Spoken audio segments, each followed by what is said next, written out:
రేవంత్ రెడ్డి సర్కార్పై గొర్రె కాపర్ల సంక్షేమ సంఘం తీవ్ర స్థాయిలో విరుచుకుపడింది. రాష్ట్రంలో చీకటి పాలన కొనసాగుతోందని మండిపడింది. పశువైద్యం యాదవులకు సంబంధించి ఇప్పటికీ 10 సార్లు వినతిపత్రం అందజేశామని గుర్తు చేసింది. ఏడాది పాలనలో యాదవుల సంక్షేమం కోసం కాంగ్రెస్ ప్రభుత్వం ఏమీ చేయలేదని మండిపడింది. ఏం చేశారని విజయోత్సవాలు జరుపుకుంటున్నారని గొర్రె కాపర్ల సంక్షేమ సంఘం రాష్ట్ర అధ్యక్షులు పోచబోయిన శ్రీహరి యాదవ్ ప్రశ్నించారు. రాష్ట్రంలో CM Revanth Reddy diversion politics చేస్తున్నారని ఫైర్ అయ్యారు. ఈ మొత్తం రాష్ట్ర దేశ చరిత్రలోనే పశుపాలకుల పట్ల చీకటి పాలన కొనసాగుతుంది సంవత్సర కాలంగా.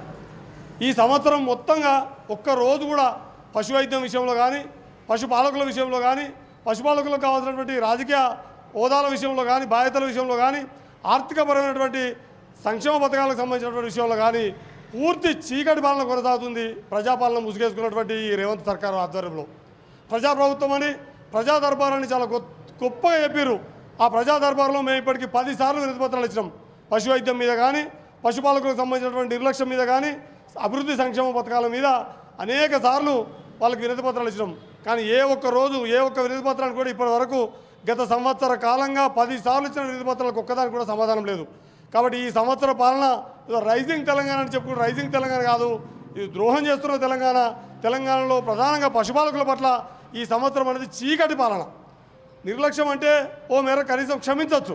నిర్లక్ష్యం అంటే కొన్ని చేసి కొన్ని చేయకపోవడం నిర్లక్ష్యం అంటారు. కాదు, ఉద్దేశపూర్వకంగానే రేవంత్ రెడ్డి సర్కారు వివక్షాపూరితంగా పశుపాలకుల పట్ల వ్యవహరిస్తున్నది. ఒక్కటంటే ఒకటి కనీసం సంవత్సరానికి ఒకసారి ఇచ్చే కనీసం నట్టల మందులు కూడా, డీవార్మింగ్ మందులు కూడా ఇవ్వని పరిస్థితి ఈరోజు. పశు వైద్యానికి సంబంధించినటువంటి ప్రాథమిక పశువైద్య కేంద్రాలలో కనీసం నామమాత్ర వసతులు కూడా ఏర్పాటు చేయలేదు.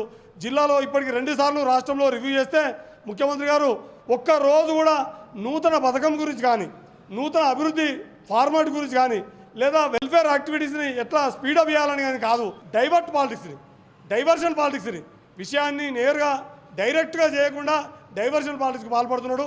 పశుపాలకుల పట్ల ఈ నిర్లక్ష్య వివక్షపూరిత వైఖరిని మేము తీవ్రంగా ఖండిస్తున్నాం.